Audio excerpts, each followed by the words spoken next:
नमस्कार।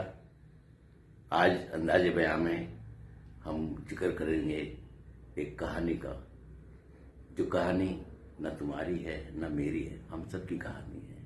इस कहानी की सबसे बड़ी खास बात यह है कि इसमें आप अपने आप को जरूर कहीं ना कहीं जुड़ा हुआ पाएंगे, खुद भी एक करैक्टर इसमें बन जाएंगे और हो सकता है कहीं आपको सुनकर के आंखों में पानी भी आ जाए इस कहानी को सुनकर के, क्योंकि इस कहानी का जो मुख्य किरदार है वो और कोई नहीं, हमारी धर्म पत्नी है। पत्नी के ऊपर हम लोग बहुत सारे जोक सुनते हैं, सुनाते हैं, लेकिन कभी हमने पत्नी के इस रूप को कभी शायद उतना सीरियसली ना सोचा हो जितना ये होता है। क्या होता है कि पत्नी जब आती है, अपना घर बार, गली मोहल्ला, आंगन, सखी सहेलियां, माँ बाप सब रिश्ते छोड़ करके आती है, सिर्फ आपसे एक रिश्ता बनाने के लिए बनाती है वो। और फिर आपके घर में आकर के आपके घर को वो अपना घर कहती है और अपने घर में रम जाती है और अपनी गृहस्थ की गाड़ी को धीरे धीरे चलाती है, तमाम जिम्मेदारियां निभाते हुए। धीरे धीरे कब वो माँ बन जाती है पता भी नहीं चलता, घर में खुशियां आती हैं, आप भी बाप बनने के एक सुख को, एहसास को महसूस करते हैं।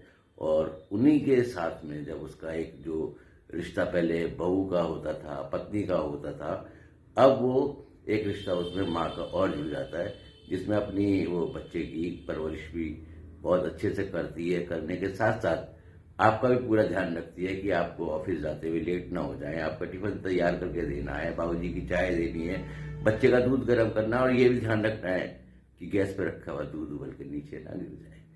यही तो उसका त्याग और समर्पण है, और यही उसकी तपस्या भी है कि अपने परिवार को बहुत अच्छे से मेंटेन करती है। और धीरे धीरे जब बच्चे बड़े हो जाते हैं, बेटी की शादी का टाइम आ जाता है और रिश्ता जब तय होने लगता है तो थोड़ा सा एक स्वाभाविक रूप से होता है, तब वो पत्नी आपसे कहती है कि आप चिंता ना करें, सब हो जाएगा। खुद के लिए कभी वो कुछ नहीं मांगती है, लेकिन आपकी लंबी उम्र के लिए, आपके स्वास्थ्य के लिए कितने व्रत रखती है, कितनी दुआएं मांगती है। आप जब बीमार हो जाते हैं, कभी सोचा है आपने, जब आप बीमार होते हैं तो आपके पास आती है, बैठती है, आपके माथे पे विक्स लगाते हुए धीरे से कहती है, सुनो, अच्छा न लगे तो कल ऑफिस भी मत जाना। लेकिन जब वो खुद बीमार होती है तो तमाम अपनी बीमारी के बावजूद भी घर के सभी जिम्मेदारियों को पूरा करती है। और इसी तरह से धीरे धीरे हम उम्र के एक पड़ाव की ओर चलते हैं और हमारा धीरे धीरे बुढ़ापे की तरफ हम आ जाते हैं। बीमारियां भी तरह तरह की जकड़ लेती हैं स्वाभाविक रूप से, और उस समय पर भी वो अपने से ज्यादा आपका ध्यान रखती है। और उस समय जब हम बनते हैं एक दूसरे का सहारा, तो तभी याद आता है फिल्म शोर का 1972 में रिलीज हुई और मुकेश और लता जी का गाया हुआ, संतोष आनंद का लिखा हुआ ये बहुत ही खूबसूरत गीत, एक एक लाइन इसकी बहुत खूबसूरत। कुछ भी नहीं,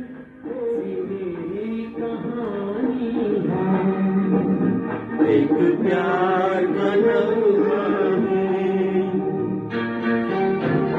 तू धार है नदिया की, मैं तेरा किनारा हूँ, तू मेरा सहारा है, मैं तेरा सहारा। ऐसी जिंदगी कट जाती है एक दूसरे के सहारे के साथ। और यही इस कहानी का थीम था कि आप अपनी पत्नी को भी केयर करें।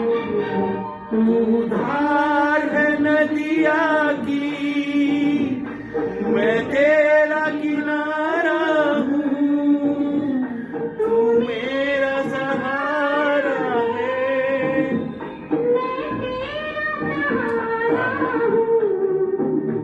आँखों में समंदर है, आँखों का पानी है,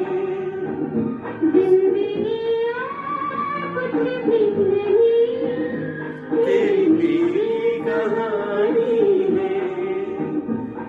तो ये है आज का हमारा अंदाजे बयां। फिर मिलते हैं एक नए गीत के साथ में, और इस मैसेज के साथ में आपसे विदा लेता हूं कि घर जाइए, पत्नी को आई लव यू बोलिए और दिल से उनकी कदर कीजिए। थैंक यू, गुड नाइट, शुभ रात्रि, थैंक यू।